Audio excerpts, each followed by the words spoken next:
जय Malhar news चॅनलच्या सर्व प्रेक्षकांना सपना चौधरीचा नमस्कार। नंदुरबार जिल्ह्यातील शहादा तालुक्यातील अनरद गावात छत्रपती शिवाजी महाराजांचा अश्वारूढ पुतळा रात्रीतून स्थापित करण्यात आल्याने गावात वाद निर्माण झाला। या गावात अनेक दिवसांपासून पुतळा स्थापनेची मागणी होती, मात्र प्रशासनाची आवश्यक परवानगी न घेता हा पुतळा उभारण्यात आल्याने सकाळपासून महसूल आणि पोलीस प्रशासन घटनास्थळी दाखल झाले। शिवाजी महाराजांचा पुतळा शासकीय थोर पुरुषांच्या यादीत असल्यामुळे त्यासाठी नियमानुसार परवानगी घेणे आवश्यक असते असणे गरजेचे आहे, परंतु परवानगी नसल्यामुळे प्रशासन आणि गावकऱ्यांमध्ये वाद निर्माण झाला होता। मात्र चर्चेनंतर तोडगा काढण्यात आला आहे। जोपर्यंत सर्व अधिकृत परवानग्या मिळत नाहीत तोपर्यंत पुतळा सीसीटीव्हीच्या निगराणीखाली झाकून ठेवण्याचा निर्णय गावकऱ्यांनी घेतला आहे। परवानगी प्रक्रिया पूर्ण झाल्यानंतरच पुतळ्याचे विधिवत लोकार्पण करण्यात येणार असल्याचे गावकऱ्यांकडून स्पष्ट करण्यात आले आहे। या संदर्भात आंध्र येथील सरपंच किशोर पाटील तसेच वसंत चिंतामण यांनी आपली प्रतिक्रिया व्यक्त केली आहे। शहादा प्रतिनिधीसह सपना चौधरी, जय मल्हार न्यूज, नंदुरबार।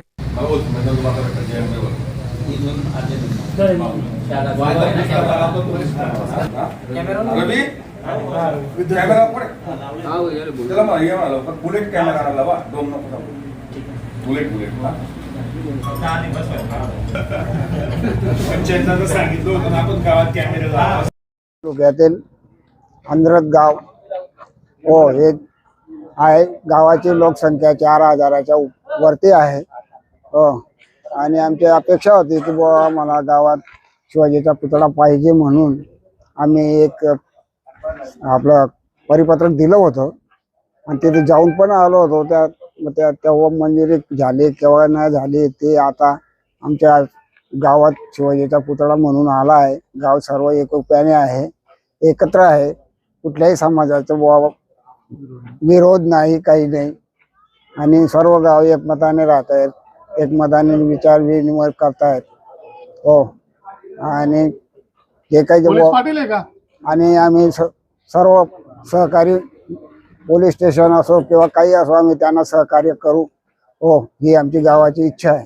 मौजे अंधरत तालुका शहादा जिल्हा नंदुरबार येथील बऱ्याच दिवसापासून ग्रामस्थांची पूर्ण गावाची अशी संकल्पना होती की महाराष्ट्र राज्याचे आराध्य दैवत श्री छत्रपती शिवाजी महाराज यांचं स्मारक व्हावं, आणि त्या अनुषंगाने सर्वांनी ठरवलेलं होतं की आपल्या अंधरत गावामध्ये सर्व एकोपा आहे, सर्व जात समभाव धर्म सर्व एकत्र मिळून मिसळून राहतात, आणि त्या अनुषंगाने आपण या ठिकाणी एक शिवाजी महाराजांचं स्मारक स्थापन करू असं ठरलेलं होतं।